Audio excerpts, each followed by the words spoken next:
धन्यवाद देते हैं, स्तुति करते, आपकी तारीफ करते, आपकी बड़ाई करते, आपको आकर देते हैं, आपको सम्मान देते हैं। Hallelujah, hallelujah, hallelujah, hallelujah, hallelujah, hallelujah, hallelujah.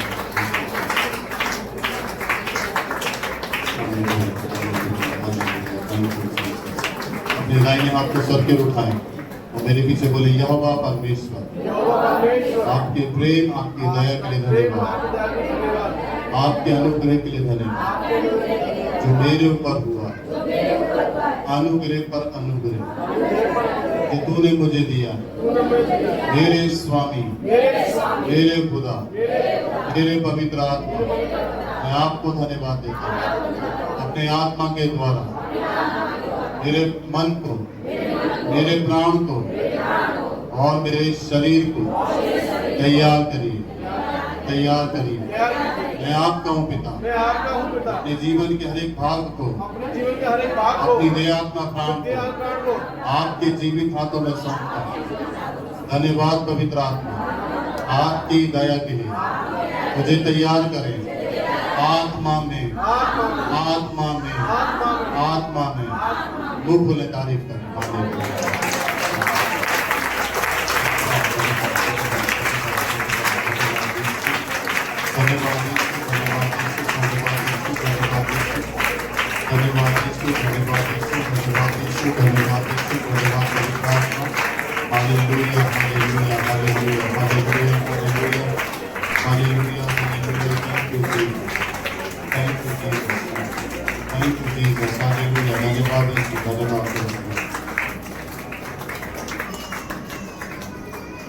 पाकरू मेरा रखवाला है, पाकरू मेरा रखवाला है। ये अंगीकार अगर आप करेंगे, ये अंगीकार करेंगे अगर आप सही सच्चे हृदय से, तेज आवाज से, तो पवित्र आत्मा का दरवाजा आपके लिए खुलेगा। आमीन। सही बता रहा हूँ मैं, आज की एक अलग प्रेयर है जो आपके लिए की जाएगी। बोलो आमीन, हालेलुया। आज मैं बता दे रहा हूँ, ध्यान से सुनो, उद्धार के दरवाजे खुलेंगे आपके लिए, आपके परिवार के लिए। आप बिल्कुल तैयारी रखें, बोलिए हालेलुया।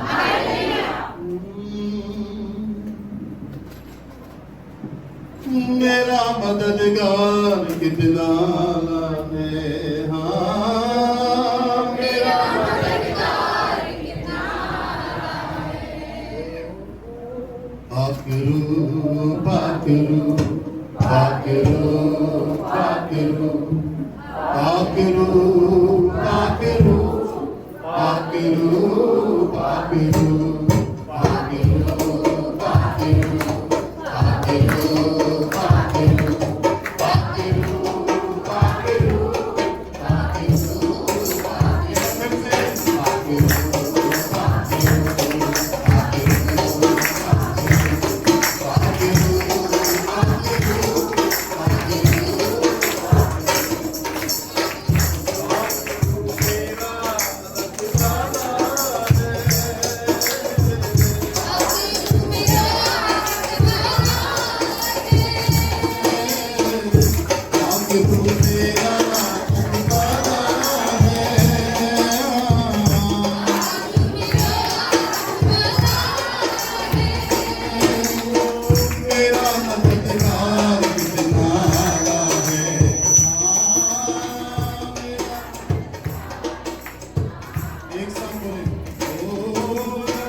पूरे जोर से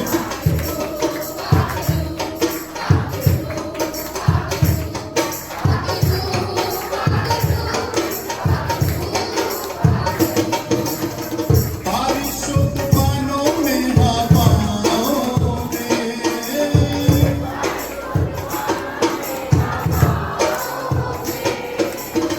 दुख भरी जिंदगी की राहों में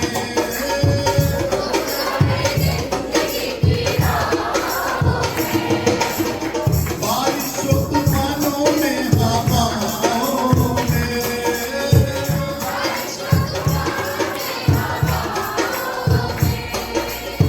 दुख भरी जिंदगी की राहों में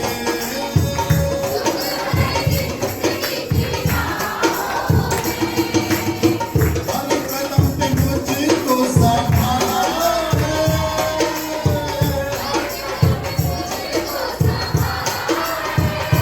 हर कदम पे मुझको सहारा है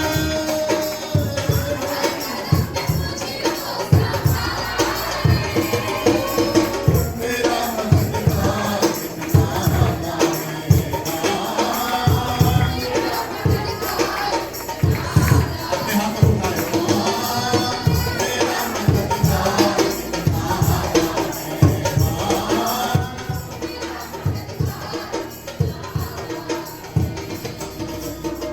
आखिरू मेरा रखवाला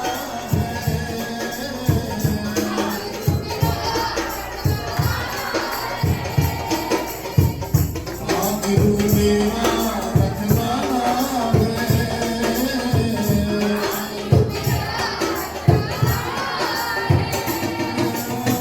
मेरा मददगार मेरा मददगार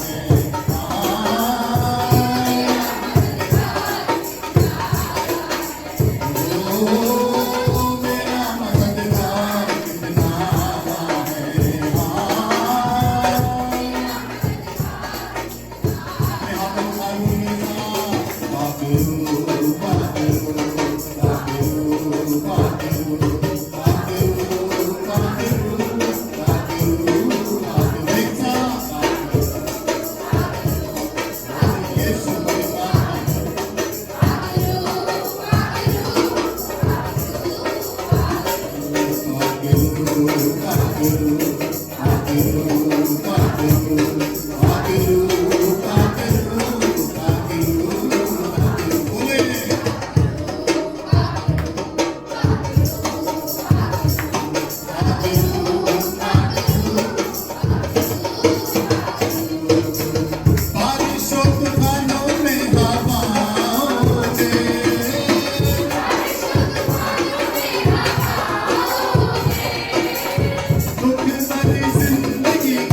अपने हाथों को उठाओ, धन्यवाद दो से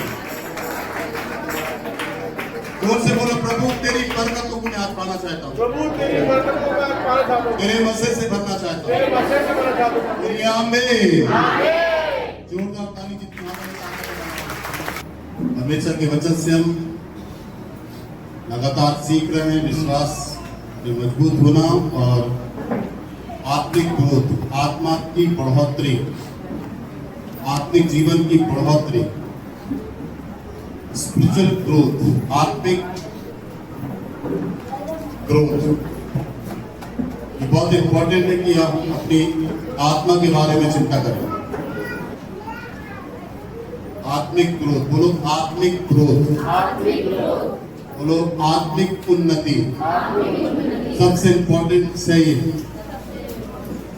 यदि आपकी आत्मिक उन्नति चरम सीमा में होगी तो समझ लीजिए आप परमेश्वर के स्वरूप और समानता में ढलते चले जाएंगे। आमीन बोलो। और यदि आत्मिक लाइफ, आत्मिक जीवन यदि आपकी चरम सीमा में नहीं तो समझ लीजिए कि आप अधूरे हैं आत्मिकता में, प्रभु के राज्य में, उसकी उपस्थिति में आप अधूरे हैं।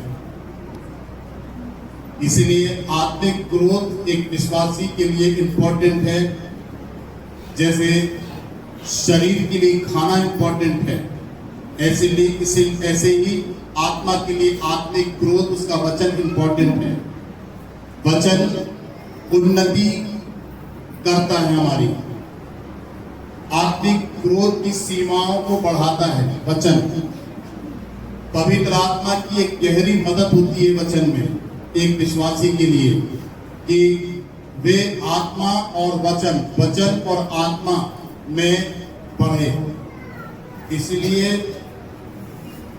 सबसे ज्यादा ध्यान आपको परमेश्वर के वचन और अपने आत्मिक जीवन के क्षेत्र में रखना है।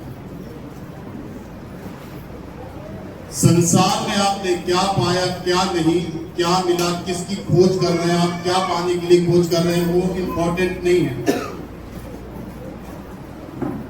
सबोपदेशक की किताब में लिखा है कि जो भी कुछ हम पकड़ रहे हैं संसार में वो एक हवा के समान है। हमारे हाथ से हर एक चीज छूटेगी, हमारे हाथ से हर एक चीज जाएगी जिसको हम पकड़ना चाहते हैं। बाइबल में ऐसे करके वचन लिखा है, अनंत जीवन को धर ले, अनंत जीवन को अपने जीवन में धर ले। जो इंपॉर्टेंट है वो अनंत जीवन, जिसको कहते हैं सैल्वेशन, उद्धार, जिसको आपको पकड़ना है और अपनी लाइफ में उसको अपने अंदर रख लेना है, उसको जाने नहीं देना है। जिंदगी की सबसे बड़ी कमाई है आपकी ये। कुछ कमाया नहीं कमाया, कुछ पाया नहीं पाया, परंतु उद्धार सबसे बड़ा धन यदि आपके जीवन में आपने धर लिया तो आपके जैसे सौभाग्यशाली व्यक्ति इस पृथ्वी के ऊपर नहीं होगा। जोरदार ताली बजा के उसकी तारीफ करें और जोर से बोलो आमीन। इसीलिए अपने आत्मिक जीवन के बारे में चिंता करो, किसी भी बात की चिंता मत करो, क्योंकि जितनी भी चिंताएं हम संसार में करते हैं वो शैतान और दुष्ट आत्माओं की ओर से होती है। इसलिए यीशु वचन में क्लियर करते हैं कि कोई भी चिंता करके अपनी आयु को बढ़ा घटा नहीं सकता। एक स्टेटमेंट देखिए उसका, कोई भी चिंता करके अपनी आयु को बढ़ा घटा नहीं सकता। आज का दुख काफी है आपकी लाइफ के लिए। कल की चिंता जो होगी, जो आप करेंगे, वो कल की चिंता खुद आप कल का दिन कर लेगा। आपको फ्री होना है, आपको चिंता के कमरे से बाहर आना है। बोलिए हालेलुया। क्योंकि यदि आप चिंतित हो गए, निराशा से भर गए, जो सबसे बड़ा उलझाने वाला पाप मनुष्य के जीवन में, जिसके चलते वो सिद्ध करने वाले यीशु की ओर नहीं ताक सकता, और उसकी लाइफ में ना तो संसार में ना स्पिरिचुअल लाइफ में आत्मिक ग्रोथ हो सकती है। मुझे नहीं मालूम आप कितने बुद्धिमान हैं, कितने नॉलेज है आपको, परंतु पवित्र आत्मा ने जो भी वचन को आपके सामने रखा है वो बहुत वजनदारी और गहराई से रखा है। इसके लेवल में आने के लिए आपको घंटों प्रभु के साथ प्रार्थना में बैठना पड़ेगा। घंटों, कई दिन आपको उपवास रखने पड़ेंगे, कई प्रार्थनाएं करनी पड़ेंगी, और ये लगातार चलती रहेगी और बढ़ती जाएगी। आपकी प्रेयर्स, प्रार्थनाएं आपकी लगातार बढ़ती चली जाएंगी जब तक यीशु आपको लेने के लिए नहीं आता है। फास्टिंग आपकी बढ़ती चली जाएगी जब तक यीशु आपको लेने नहीं आता। आप सोचो कि मेरा काम हो गया, मैं उपवास बंद कर दूं। आप सोचो कि मेरा काम हो गया, मैं प्रार्थना करना बंद कर दूं। नहीं, ये शैतान की योजना है। आपको लगातार प्रार्थना में और अधिकाई से बढ़ना है। आज 3 घंटे प्रार्थना करते हैं तो एक आधा घंटा 2-3 दिन में बढ़ाओ, उस घंटों को बढ़ाओ, मिनटों को नहीं, घंटों को। आधा घंटा रखो, 3 घंटे, 1 घंटा प्रार्थना करते हैं, 1.5 घंटा करो। प्रभु से सामर्थ मांगो कि प्रार्थना तुम्हारी 4 से 5 घंटे हो, जिससे तुम परमेश्वर के वचन को समझो। ये तभी होगा, तब लेवल पर आओगे आप। बोलिए हालेलुया, जोर से बोलो हालेलुया। अपने हाथों को उठाओ, बोलो धन्यवाद यीशु, मुझे तैयार कर। बहुत इंपॉर्टेंट है कि आप भर जाएं प्रार्थना से, भर जाएं आत्मिक मसीह से। प्रार्थना का उद्देश्य आपका ठीक ठीक होना चाहिए परमेश्वर के सिंहासन के सामने, क्योंकि प्रार्थना काम है, आराधना काम है। परमेश्वर की महिमा के लिए आप तैयार करें, और हर एक प्रार्थना के, आराधना और उपवास का उद्देश्य के अंदर क्लियरिटी होना चाहिए। यदि प्रार्थना, आराधना, फास्टिंग में उद्देश्य क्लियरिटी नहीं है परमेश्वर के आगे, तो वो जितना भी आप करोगे वो सब कुछ व्यर्थ होगा। और सही उद्देश्य को मांगने के लिए आपको फास्टिंग में परमेश्वर के पास जाना पड़ेगा। इसलिए पौलुस कहता है रोमी की किताब में कि हमें नहीं मालूम हमें प्रार्थना किस रीति से करनी चाहिए। पौलुस कहता है अपने वचन में, हमें नहीं मालूम कि हमें प्रार्थना किस रीति से करनी चाहिए। कलीसिया, आपको प्रार्थना करने की रीति को समझना है। आप अपनी रीति से प्रार्थना नहीं कर सकते, आपको स्वर्गीय रीति चाहिए प्रार्थना करने के लिए। आप अपनी मनसा से फास्टिंग नहीं रख सकते, स्वर्ग से आपको परमिशन चाहिए फास्टिंग के लिए, और इसके लिए आपको जुबत लगानी होगी, इसके लिए आपको मेहनत करनी होगी। आत्मिक जीवन बहुत वजनदार जीवन है। बहुत लाखों करोड़ों लोग इस रास्ते में आ नहीं पा रहे हैं जिस रास्ते में आप बैठे हैं। उनके जीवन में भटकना है, कई रास्ते डाइवर्जन पैदा कर दिए उनकी लाइफ में, वो भटक गए। इसको आपको अच्छे समझना है व्यक्तिगत रीति से। बोलिए जोर से हालेलुया।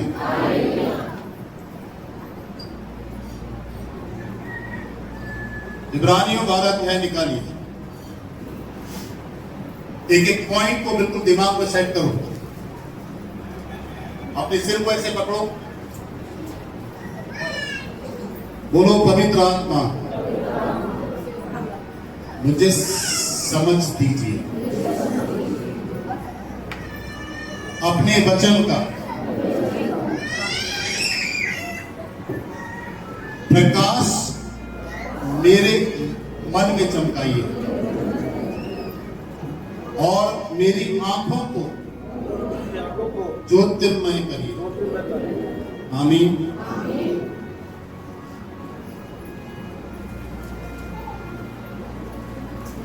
पौलुस कहता है हमें नहीं मालूम प्रार्थना किस रीति से करनी चाहिए, ये दोनों तरफ है। पहली तरफ जो खुद आप प्रार्थना करते हैं आपको किस रीति से करनी है, दूसरी तरफ मैं आपके लिए प्रार्थना करूं तो मैं आपको किस रीति से आपके लिए प्रार्थना करूं, ये मुझे समझना है। और जब आप प्रार्थना करें तो आपको आपकी प्रार्थना में आपको समझना है कि आपको किस रीति से प्रार्थना करना है। बोलिए आमीन। और आयत को देखो, उसकी पहली आयत लिखा है, इस कारण जबकि गवाहों का ऐसा बड़ा बादल हमको घेरे हुए है। चलो बोलो मेरे पीछे, इस कारण जबकि गवाहों का ऐसा बड़ा बादल हमको घेरे हुए है। कौन घेरा है आपको? गवाहों का बादल। और ये गवाहों का बादल अगर आप देखेंगे तो इसी में 11 अध्याय में पूरे गवाह हैं। इसी 11 अध्याय में पूरे गवाह हैं। 11 अध्याय पलटाओ, 11 अध्याय को देखो इब्रानियों में। विश्वास का उदाहरण क्या बोल रहा है वो? विश्वास का उदाहरण। सबसे अद्भुत पहला विश्वास किसका? हाबिल का। समझ गए आप? हाबिल का विश्वास देखो आप।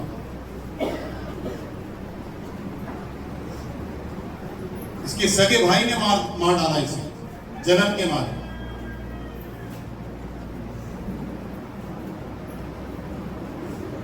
क्योंकि दोनों की भेंट होती थी परमेश्वर के आगे। वो अपनी भेंट को रखता था, वो अपनी भेंट को रखता था।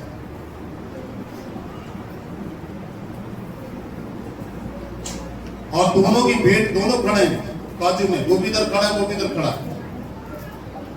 परंतु हाबिल की जो भेंट होती थी, परमेश्वर की आग उस पे गिरती थी, कैन की भेंट पे नहीं गिरती थी। इसलिए उसके अंदर नफरत हो गई।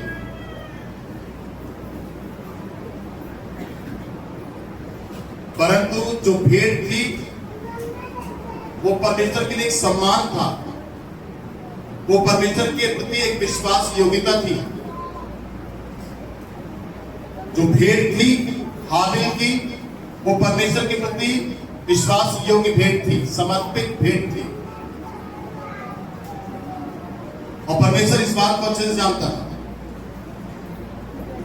और किस तरीके से परमेश्वर ने उसकी लाइफ को उठाया उसके भाई के आगे, और किस तरीके से उसे ब्लेस किया परमेश्वर ने, किस तरीके से परमेश्वर ने नूह को ब्लेस किया। कितने संघर्ष कष्टों के बाद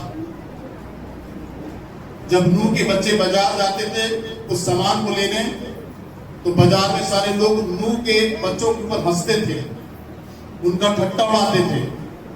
ये वही है जो जहाज बना रहा है, जिस सब के सब, इसका बाप भी पागल, इसके बच्चे भी पागल हो गए। क्या चाहिए बोलो? ठीक तरीके से मार्केट में बात नहीं करता था उनसे कोई। वो निराशा होकर के घर को लौटते थे, अपने बाप से बताते थे। नूह बोलता था चुप हो जाओ, कुछ कोई बात नहीं, प्रार्थना करो। छिड़ते थे, उनको ताने मारते थे, उनके बारे में गलत गलत बातों को बोलते थे मार्केट के लोग, समाज के लोग, रिश्तेदार। परंतु वो किसी की बात को नहीं सुनता था। परमेश्वर ने जो काम उसको दिया था, परमेश्वर ने जिस चीज के लिए उसको, उसके परिवार को बुलाया था, उसका टोटल ध्यान उस पर था। जब परमेश्वर कोई काम आपको करने के लिए देता है, जब परमेश्वर किसी दर्शन में आपको खड़ा करता है, तब शैतान उस काम को दूर करने, उस दर्शन से आपको हटाने के लिए बहुत सारे विरोध को खड़ा करेगा। पर उन विरोधों को आपको अनसुना करना है और परमेश्वर के काम को ध्यान से देखना है। उसने अनसुना किया और गोंद लगातार अपने जहाज में। वो डिप्रेशन में नहीं गया, वो चिंता नहीं किया कि मेरे बच्चे तिरस्कृत हो रहे हैं, अपमानित हो रहे हैं, परंतु जो काम परमेश्वर ने उसको कहा कि मुझे जहाज बनाना है और हर जानवर के, पक्षियों के, रेंगने वाले जंतुओं के जोड़ों को अपने जहाज में रखना हो, मेरा परिवार, इसी पर ध्यान था। एक ये गवाही, दूसरी, तीसरी, इब्राहिम को देख लो आप।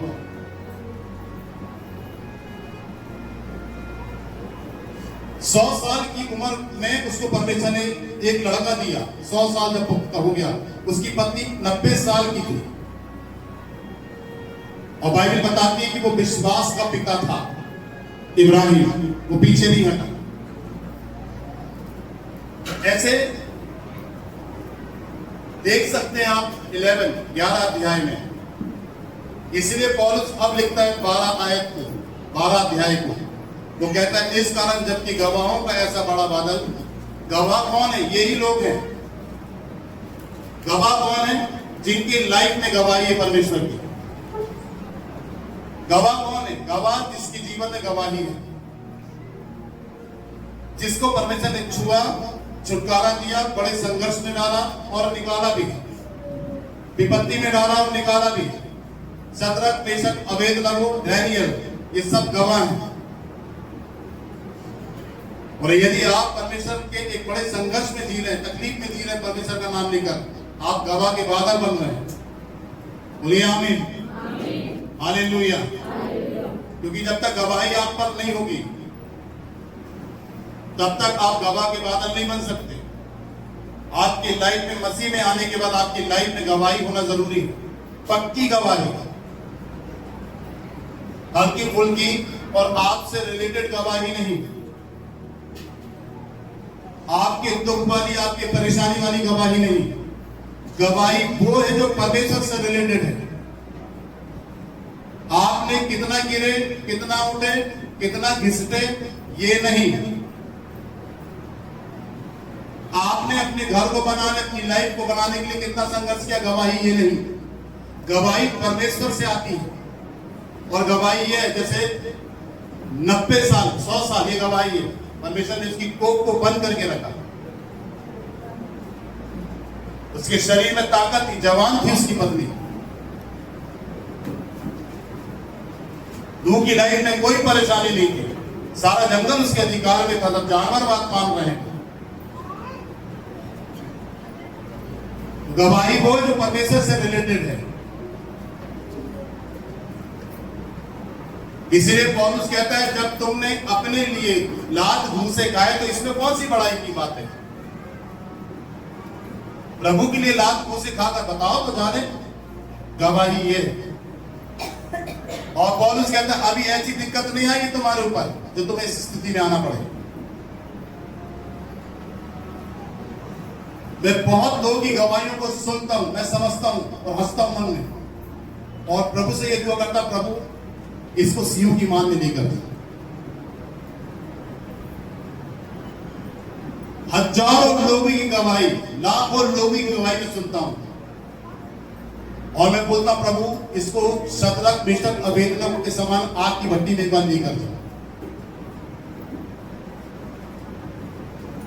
ये जो दमदार गवाही पौलुस गवाह के बादल के रूप में रख रहा है, गवाही गवाहों की,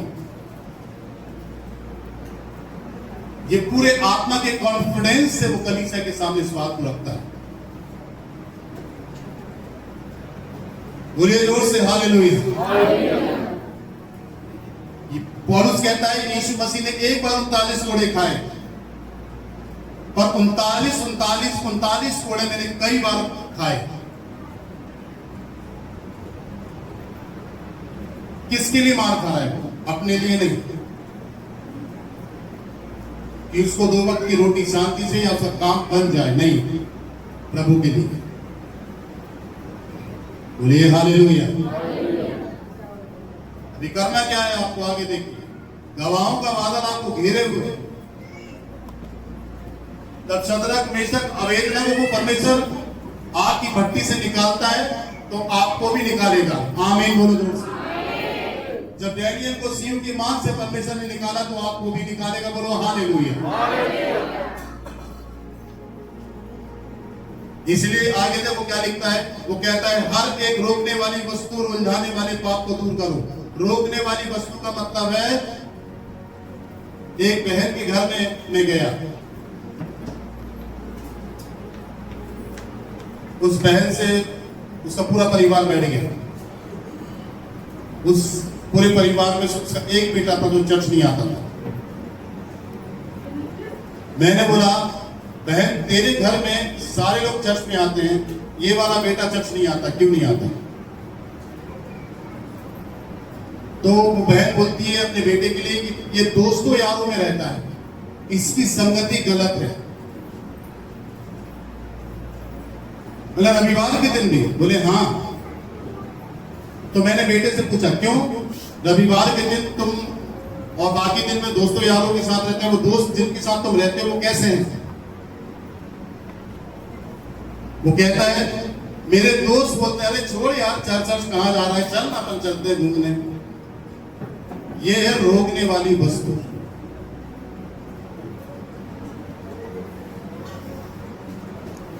अरे इतना सारा काम पड़ा है, संडे का एक ही दिन तो रहता है, बहुत सारे कपड़े धोने, बहुत सारे बर्तन को मारना है। आदि मेरे पति की छुट्टी रहती है, आदि मेरी पत्नी के साथ बैठना उठना होता है मेरा। अब आदि के दिन चर्च में भैया बुलाते हैं। ये रोकने वाली वस्तु है। माइंड से समझना है आपको। क्यों नहीं आए चर्च रविवार को? भैया रविवार को इसलिए नहीं आए, भैया ड्यूटी लग गई। ऐसा काम क्यों कर रहे हो? रविवार को बुला रहे, छोड़ दो उस कंपनी और उस काम को छोड़ दो। तो तुम्हारे और परमेश्वर के बीच में बाधा डाल रही है।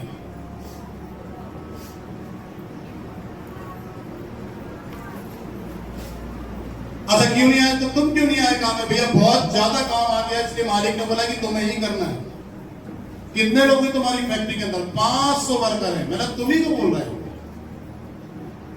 यह है रोकने वाली वस्तु। बोले जोर से हालेलुया। भैया रविवार को मुझे एक ही दिन मिलता है, बस सारे काम करने पड़ते हैं। ये रोकने वाली वस्तु। क्यों नहीं आई चर्च संडे को? भैया चर्च इसलिए नहीं आई कि संडे के दिन ही मेहमान आ गए घर में।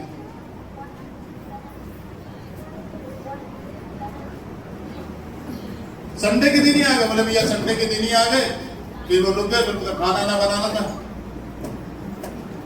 तो क्यों नहीं आई संडे को चर्च? भैया वो बातचीत चल रही है बच्चों की, तो उसमें थोड़ा सा देख में संडे का दिन ही निर्धारित किया था। छुट्टी संडे के दिन ही सबकी रहती है। ये है रोकने वाली वस्तु।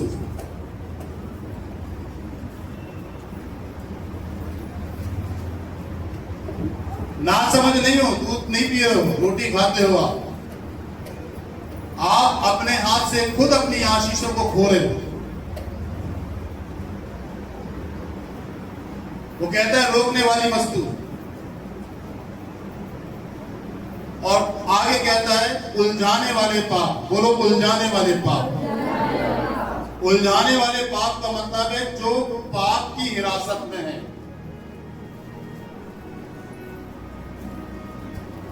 जो पाप की हिरासत में है, जो पाप की गिरफ्त में है, जो कहता है अब नहीं होगी गलती, अब नहीं होगी, कुछ समय के बाद फिर से गलती करता है, फिर बोलता अब नहीं होगी, अब नहीं होगी, अब नहीं करनी तो बहुत बड़ी गलती हो गई मुझसे, लगता है पाप में गिर गया हूं, मैं विचार में गिर गया हूं, नहीं अब नहीं होगी। उस समय के बाद जब शरीर के हार्मोन्स को शैतान जगाता है, शरीर के बॉडी के हार्मोन्स को,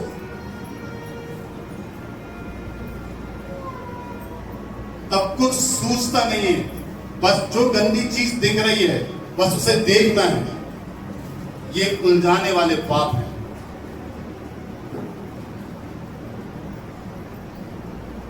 पाप के कंट्रोल में जब एक व्यक्ति आ जाता है, पाप उसको उलझा देता है। और जब एक व्यक्ति पाप के जाल में उलझ जाता है तो उसका पाप के जाल से छूटना बहुत मुश्किल होता है। याद रखिए, पौलुस कहता है उलझाने वाले पाप को दूर करो।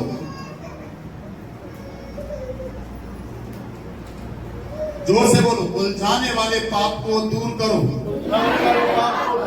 बोलो, रोकने वाली वस्तु, उलझाने वाले पाप को, बोलो उलझाने वाले पाप। और उलझाने वाले पाप और भी कई प्रकार के पाप के अटैक और चिन्ह है मनुष्य के जीवन में।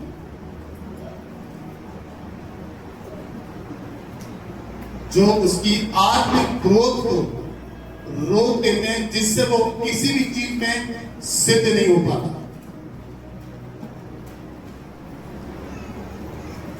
उलझाने वाले पाप,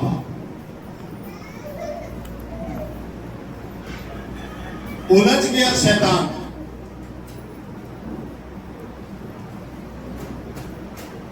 उलझ गया शैतान जब उसने परमेश्वर के साथ अपने आप को कंपेयर किया। कंपैरिजन के द्वारा स्वर्ग के अंदर पाप आया, कंपैरिजन के द्वारा।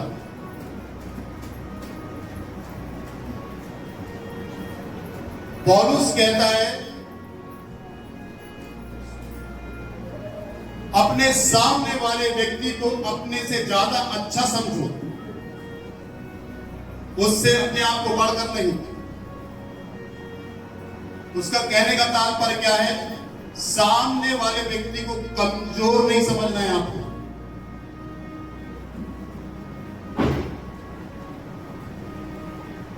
ये जो मैं दबा के वचन सिखा रहा हूं आपको, यदि आप इस वचन को समझ गए, काया पलट हो जाएगी आपकी लाइफ में। कंपैरिजन मतलब अपने आप का मिलान करना परमेश्वर से। कंपैरिजन के द्वारा मतलब क्या फूटा बीज? अहंकार और घमंड का। बाइबल में इब्रानियों की किताब में लिखा है, आप ध्यान सुने, बाइबल में ऐसे करके लिखा है कि वो जोर जोर से परमेश्वर की दुहाई देता और जोर जोर से परमेश्वर से विनती प्रार्थना, और ये विनती प्रार्थना परमेश्वर से करता और जोर जोर से प्रार्थना करता। निकालो, देखो इब्रानियों 5:7, इब्रानियों 5 अध्याय 7वीं आयत को देखो। यीशु ने अपनी देह में रहने के दिनों में ऊंचे सबसे पुकार और आंसू बहाकर उससे जो उसे मृत्यु से बचा सकता था। बोलिए, जो उसे मृत्यु से बचा सकता था। आपको मालूम है? जोर से बोलो, मृत्यु से बचा सकता था। जब वो पूरी दुनिया को यह बता रहा है कि मैं पुनरुत्थान और जीवन हूं, तो मृत्यु से कैसे डर रहा है? आपको मालूम है मनुष्य के जीवन में सबसे बड़ा जो मृत्यु का कौन है, वो कौन सा है मालूम है आपको? यीशु किस चीज के लिए प्रार्थना कर रहा है यहाँ पर कि जो उसे मृत्यु से बचा सकता था, वो है घमंड। घमंड आपकी लाइफ में मृत्यु को लेकर आ सकता है। सतर्क हो जाओ कभी से।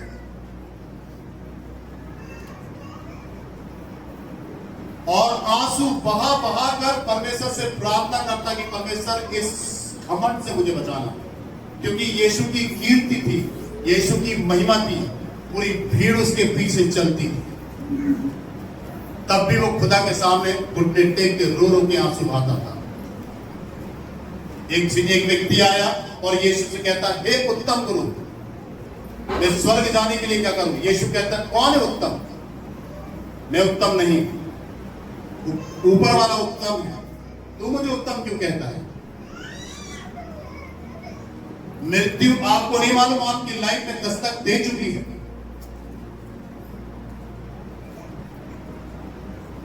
एक दिन में 5-5 परिवारों में भ्रमण होता है मेरा। हर चीज को बैठ के चुपचाप बारीकी से तोलता हूं मैं।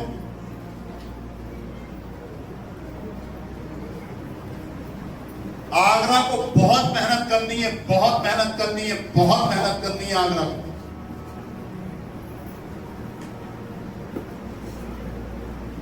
बोलो जोर से हालेलुया। हालेलुया। आजाओ गाड़ी बाधा। ये उलझाने वाला पाप सबसे डेंजर है।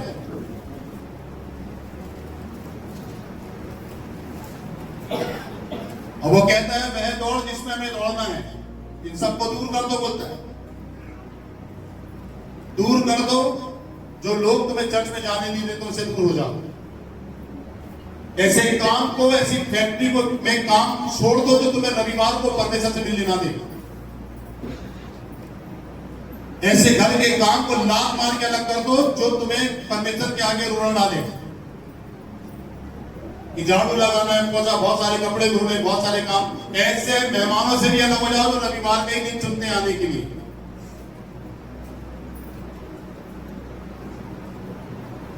दो 2006 से अभी तक,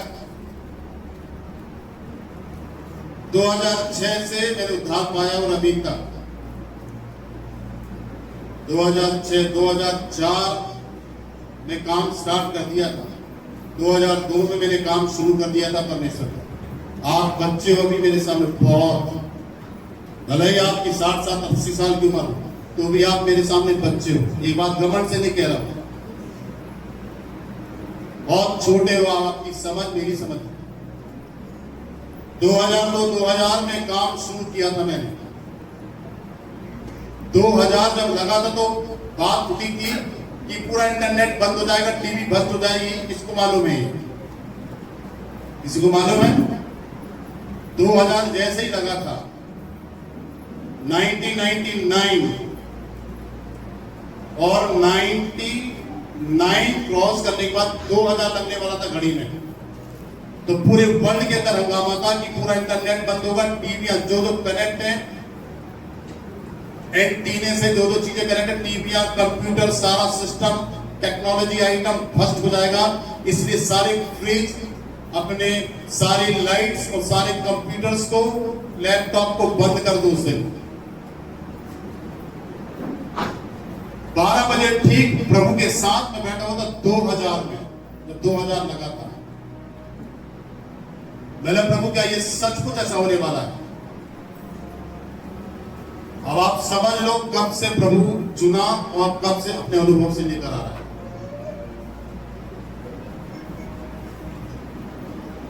बोले जोर से हालेलुया, हालेलुया, हालेलुया। और उसके मसे को पाने के बाद 2006 में, 2006 से लेकर के आज तक, रविवार आज 2026, कौन सी तारीख है आज? 15 तारीख, 14 तारीख जून, 14 तारीख 2026 और 2006 से बस केवल 3 संडे चर्च मिस हुआ है मेरा, बस 3 संडे। 2006 से 2026 तक कितने साल हो गए? जोर से बोलो, कितने साल हो गए? 20 साल। 20 साल से लेकर अभी तक 3 संडे चर्च मिस हुआ है बस। और वो भी बहुत बड़ी दिक्कत हो गई थी तब संडे चर्च मिस हुआ। ऐसी कोई भी चीज को अपनी लाइफ में मैंने आनी नहीं दी जो लोगों के परमेश्वर से मिलने के लिए।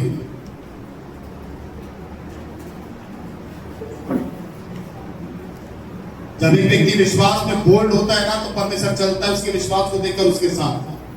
कमजोर व्यक्ति की जरूरत नहीं है, एक मजबूत व्यक्ति के ऊपर, मजबूत व्यक्ति की जरूरत है परमेश्वर को। आपकी समझ, ज्ञान, बुद्धि से काम नहीं करता परमेश्वर, अपनी बुद्धि से काम करता है और आपको इस्तेमाल करता है। बोलो आमीन, बोलो जोर से हालेलुया। अपने हाथों को उठाओ, बोलो प्रभु तेरा मसा मेरे ऊपर हो। आमीन। इसलिए यहां का बाइबल बता रही है कि रोकने वाली वस्तु, रुझाने वाले पाप को दूर करो। जो बाधाएं डालती है दूर करो उससे। जो मोबाइल आपको प्रार्थना करने नहीं देता है दूर करो। और किन किन लोगों को रात प्रार्थना जब जैसी करते हैं तो नींद आती है, किन किन लोगों को जब वचन पढ़ते हैं तो नींद आती है, बाइबल बंद करो, घुटने टेको उसी समय जब नींद आ रही हो। जैसे तुमने बाइबल खोला, सुनो ध्यान से मेरे तरफ देखो,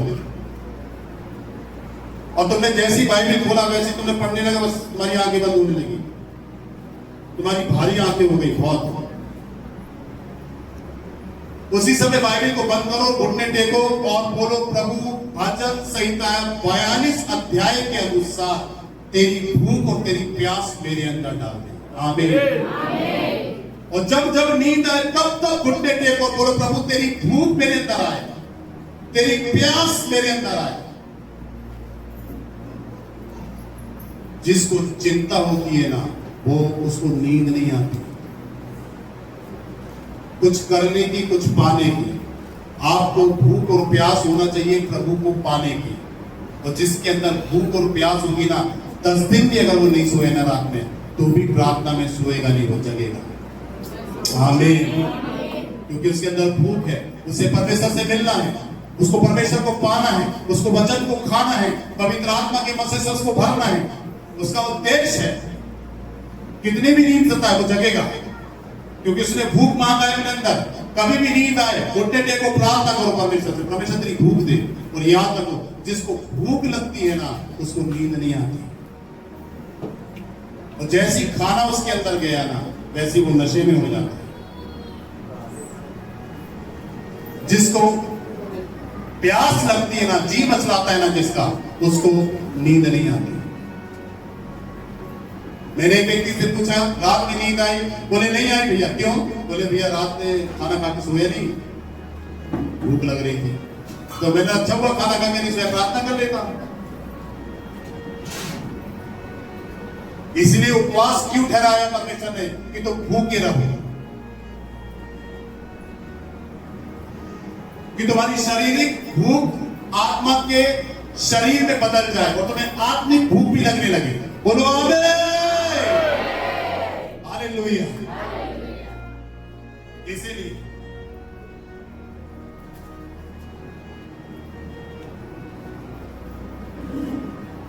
आगे देख, वो कहता है जिसमें हमें दौड़ना है धीरज से दौड़े, धीरज रखें, पेशेंस, हर चीज में धीरज। विश्वास यदि किया है तो विश्वास को काम करने दो धीरे धीरे। प्रभु को जाना है, विश्वास तुम्हारे अंदर आया है तो विश्वास को फिर धीरे धीरे काम करने दो। विश्वास में धीरे धीरे धीरे धीरे आगे बढ़ो, एकदम से आगे मत बढ़ो। बाइबल में ऐसे करके लिखा है, विश्वास को अपना पूरा काम करने दो। तुम्हारी उछल, तुम्हारी घबराहट से विश्वास अपना काम नहीं कर पाएगा।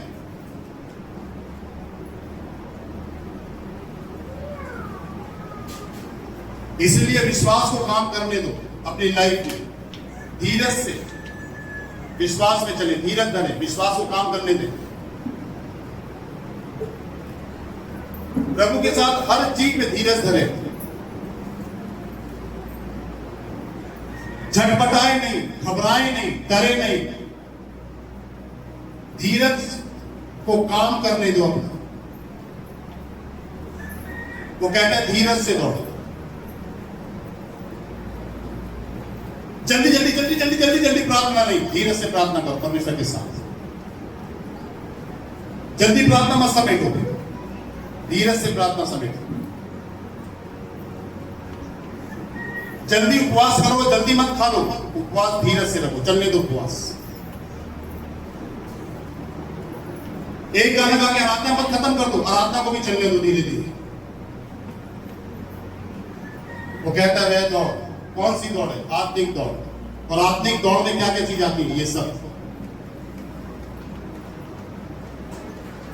अपने हाथों को उठाओ, बोलो तेरी समझ के लिए धन्यवाद। आमीन। कुछ भी मैंने तैयार नहीं किया, कोई पेपर नहीं, 3 प्रकाशन थे। एक बड़ी मीटिंग टुंडला में थी परसों, उस बड़ी मीटिंग में प्रकाशन को छोड़ा मैंने अलग किताब से।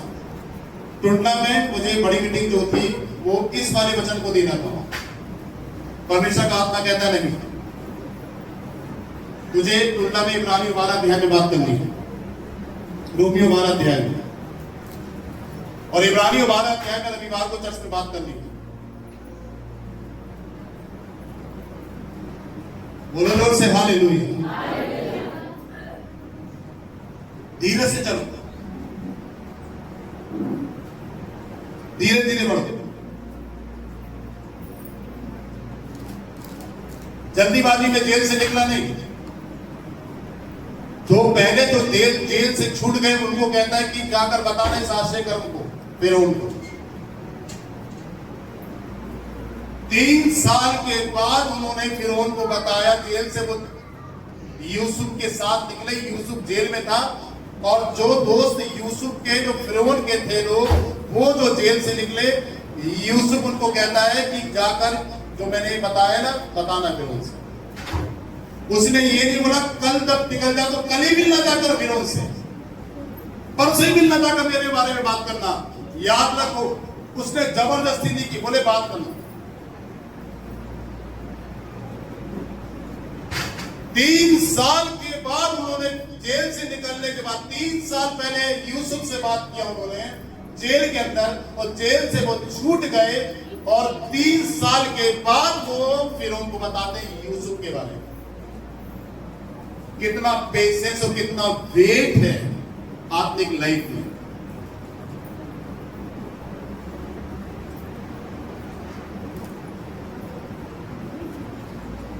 यूसुफ ने जेल से खबर भी नहीं भेजी कि वो गए थे, वो क्या हुआ। नहीं, कोई बात नहीं आए नहीं आए। पौलुस कहता है धीरज से लो। देखो जल्दीबाजी में क्या होता है, देखो परमेश्वर ने जब कहा है कि वसंत ऋतु में तुझे बेटा दूंगा, हंसी क्यों तू? बोली मैं ऐसे ही हंसती नहीं, हंसी तो है तू, पर इसका कारण कुछ और है। जब दूत बाहर खड़े होकर उससे बात कर रहे थे इब्राहिम से, तब वो अंदर सुन रही थी, और इब्राहिम को दूत कहते हैं कि एक आने वाली बसंत ऋतु में तेरी पत्नी को बेटा होगा। अंदर परदेश के पीछे बैठ के सुन रही थी, और वो ये कह रही थी कि हमें 90 साल की हो गई और मासिक धर्म मेरा बंद हो गया, अब कहां से बच्चा होगा मेरा। तब दूध अंदर आके बोलते हैं, हंस रही है तू।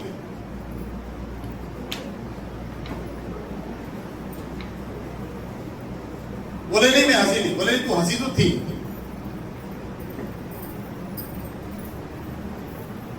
क्या करा उसने जल्दीबाजी के चक्कर में, क्या करा, अपने अपनी नौकरानी को पकड़ा के अपने आदमी को दे दिया। कौन औरत अपनी नौकरानी को बोले कि जा मेरे आदमी के साथ सो? सारे ने किया ऐसा, जल्दीबाजी।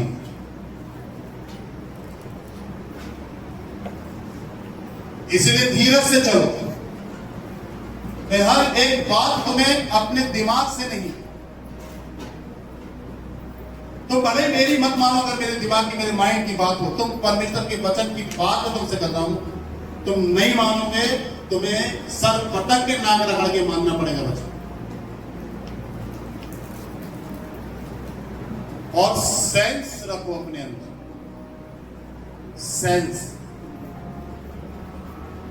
थोड़ा सियाने भी हो जाओ, लड़कपन निकाल दो अपनी लाइफ से, सियाने हो जाओ। एक सियानेपन की बात लेके आओ अपने अंदर, लड़कपन की नहीं। एक मिस्टेक से कितना बड़ा अलग जाति निकली जो बदमाई की थी। परमेश्वर चाहता आप बदमाई में जाए, बोलो जोर से, बोलो ना जोर से। पर मनुष्य चाहता है कि वो बदमाई में जाए। हर काम के पीछे परमेश्वर की योजना को पहले देखा करो, परमेश्वर के प्लान को पहले समझा करो। वो कहता है धीरज से दौड़ो, और अब वो कहता है कि सिद्ध करने वाले यीशु की ओर ताकते हो। तुम्हारा देखना कहीं और नहीं, तुम्हारी नजरें, तुम्हारी आशा, तुम्हारा विश्वास कहीं और नहीं। देखने का मतलब समझा रहा हूं, ध्यान से सुनो।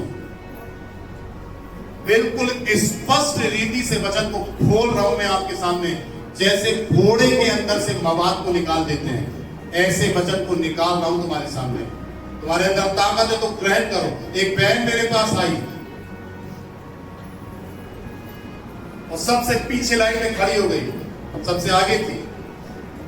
आत्मा बोलता है पीछे खड़े होके सिस्टम से प्रेयर करो। वो पीछे खड़ी हो गई। पीछे खड़े होकर वो क्या देखती है कि स्वर्गदूत अपने गिफ्ट को इधर से ऐसे आके गिफ्टों को बांट रहे हैं, जिन जिन के सर में मैं हाथ रखता जा रहा हूं। वो कहती है ब्रदर मैं पीछे से देख रही हूं, भयंकर आत्मा से भरी है कि स्वर्गदूत आकर बहुत सारे गिफ्ट लाए अलग अलग, और जो गिफ्ट जिस व्यक्ति का था वो उसी को दे रहे हैं। आपके हाथ रखने से, जैसे जैसे हाथ रखते जा रहे हैं वैसे वैसे गिफ्ट स्वर्गदूत उनको देते जा रहे हैं। तो वो थोड़ी देर के बाद बोलती है ब्रदर कुछ लोगों ने तो गिफ्ट ले लिया, उपहार पैक था, खूबसूरत पैकिंग थी, और कुछ लोगों ने उस गिफ्ट को नीचे गिरा दिया, वो ले नहीं पाए।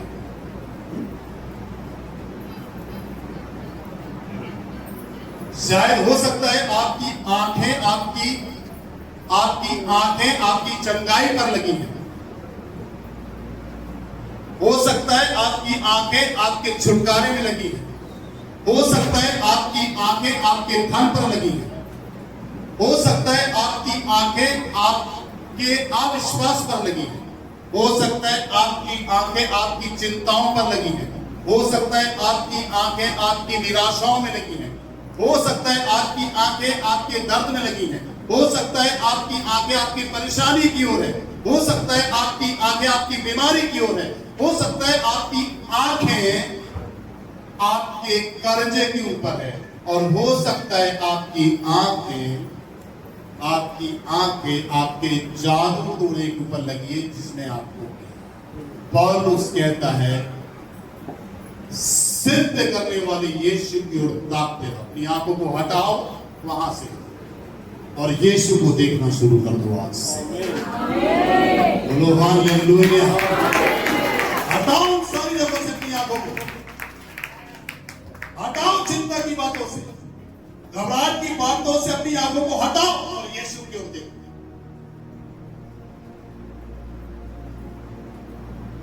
चौबीस घंटे फोन बजता है मेरे घर में। मेरी मां परेशान हो गई, कुछ अंदर है, गवाही देगी। जब भी जाएगी मुझसे मिलकर जाना, बताएगी। गुस्से में आ गई, भयंकर तत्तर आ गई, phone phone phone phone phone.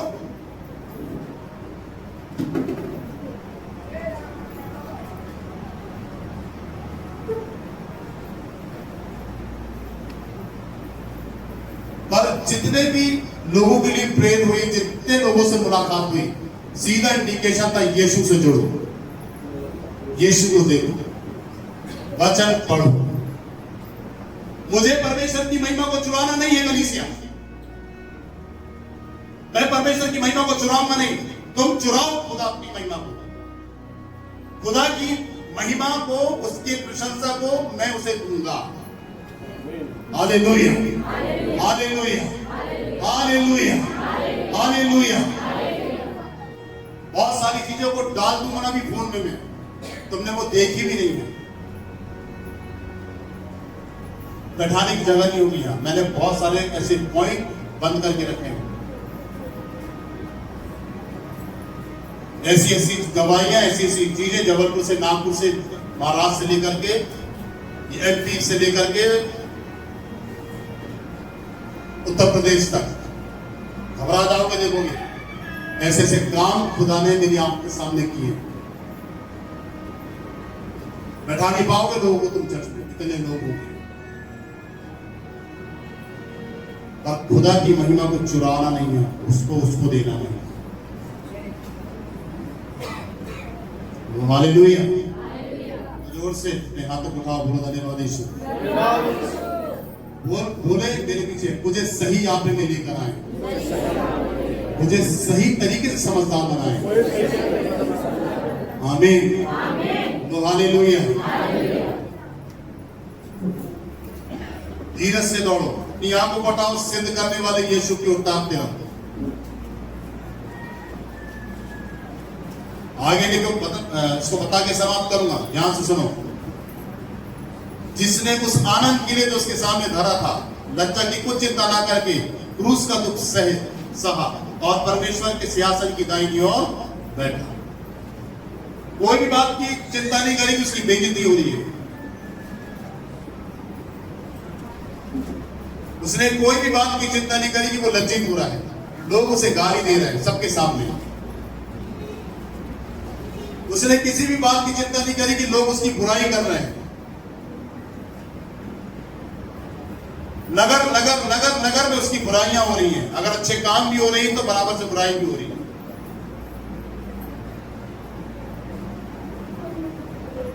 बुराई होना आपकी लज्जा की बात है ये, और आपकी बुराई आपके सामने आना ये लज्जा की बात है। नगर नगर में हर एक गली में यीशु की बुराई भी थी, अच्छे काम भी थे। बुराई इसलिए थी कि शैतान जलता था उसके काम से, तो उसकी पिक्चर को खराब करना चाहता था।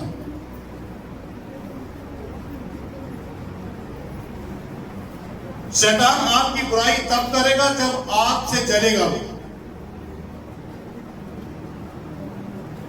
और जिस भी व्यक्ति के द्वारा बुराई होगी, समझ लो पूरा का पूरा वो शैतान के कंट्रोल में है।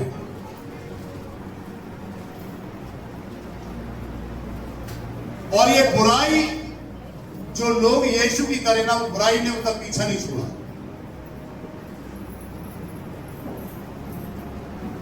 और जो लोगों ने उसकी भलाई करी, बुराई के कारण ही तो क्रूस पर चढ़ा दिया गया। उसे बुरा नहीं ठहराते एक सही व्यक्ति को, तो क्रूस पे अच्छे व्यक्ति को कैसे चढ़ा देते? बाइबल में ऐसे लिखा है, पापियों के साथ पापी गिना गया वो। परंतु बात ये नहीं है, वो कहता है लज्जा के काम को उसने समझा नहीं। उसके काम दिन के थे, सच्चाई के थे, छुप नहीं सकते। इसीलिए वो छुपा नहीं। उसके कोई भी ऐसा काम उसको डिस्ट्रॉय नहीं कर पाया। लोगों ने उसकी बहुत बुराई की, परंतु वो सबूत से जीत गया। उसने चिंता नहीं करी बुराई की, क्योंकि जितनी ज्यादा बुराई यदि आपकी होगी, उतना मसा आपके ऊपर बढ़ेगा। बोलो हालेलुया। और जो आपको बुरा बोलते हैं ना, वही आपको फेमस करते हैं। बोलो आमीन। जो आपको बुरा बोलेंगे वही आपको फेमस करेंगे। जब यीशु के बारे में बोला गया बुरा, तो लोग उसे देखने आए, देखो तो कैसी बुराई है, परंतु अच्छा ही निकल कर आए। बोले नहीं यार, ये व्यक्ति तो अलग है। याद रखो, परमेश्वर बुरे लोगों को भी आपके साथ रखता है कि आपके नाम को फेमस करे। उन्हीं से होता है फेमस आपका। यीशु के साथ यही स्थिति थी। इसलिए यीशु कहता है कि धन्य हो तुम जब लोग तुम्हें बुरा करें।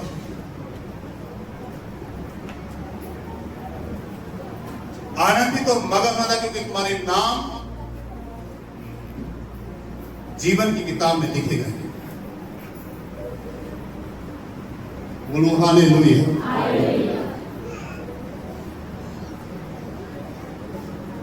इसलिए यहां पर लिखा है कि लज्जा की कुछ चिंता ना करके, मतलब बेइज्जती की, जो उसे थूका गया, उसकी बुराई की, लात घूसा मारा गया, गाली दी गई उसको, उसकी चिंता नहीं किया उसने परमेश्वर को देखकर काम किया, परमेश्वर के साथ वो चला। और बाइबल बताती है वो सबसे ऊंचे स्थान पर बैठा दिया गया, परमेश्वर के दाहिने हाथ में। आमीन। एक दिन आप ऐसे ऊंचे स्थान पर बैठा दिए जाओगे अगर आप अपनी लज्जा की चिंता नहीं करेंगे, अपनी बुराई की चिंता नहीं करेंगे।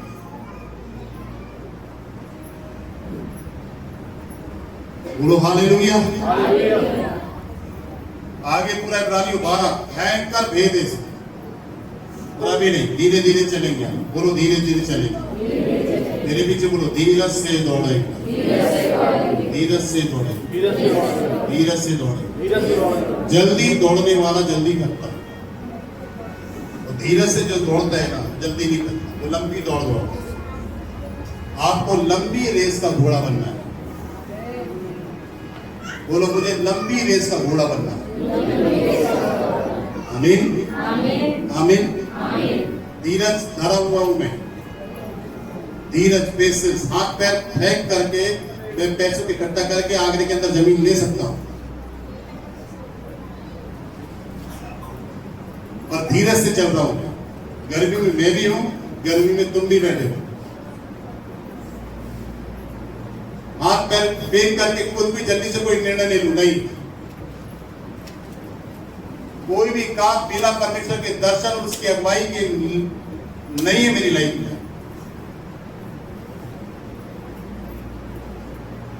मैंने देखा है परमेश्वर के बड़े बड़े काम को 2004 से 2002 से अभी तक। मुझे मालूम है जब मेरी ऋतु आएगी मैं फलूंगा यीशु मसीह के नाम से। आमीन हालेलुया। इसलिए धीरज, मैं वेट करना मुझे पसंद नहीं है। चूते मकान में रहता हूं, सारा बाथरूम किचन कितना भी सीमेंट प्लास्टर करवा दूंगा। अभी फिर मैंने सीमेंट प्लास्टर मंगवाया है, रेत। लड़का कल लेकर आया, चर्च का लीडर, छत के ऊपर करने के लिए। कितना भी करा लूं, चूता है। महंगे महंगे कंप्यूटर सिस्टम रखे हुए, पानी चल गया तो लाख रुपए बनवाने में लग जाएंगे। पर मैं वेट कर रहा हूं परमेश्वर का, और परमेश्वर वेट, इंतजार, धीरज देखता है आपकी लाइफ में। जितना ज्यादा बड़ा धीरज होगा उससे दुगना प्रतिफल आपकी लाइफ में होगा। आमीन हालेलुया। किसी भी चीज के लिए जल्दीबाजी मत बजाओ, समझदार सियाने बनो, लड़कपन निकालो अपने अंदर से, मैच्योर्ड हो जाओ, पेशेंस रखो।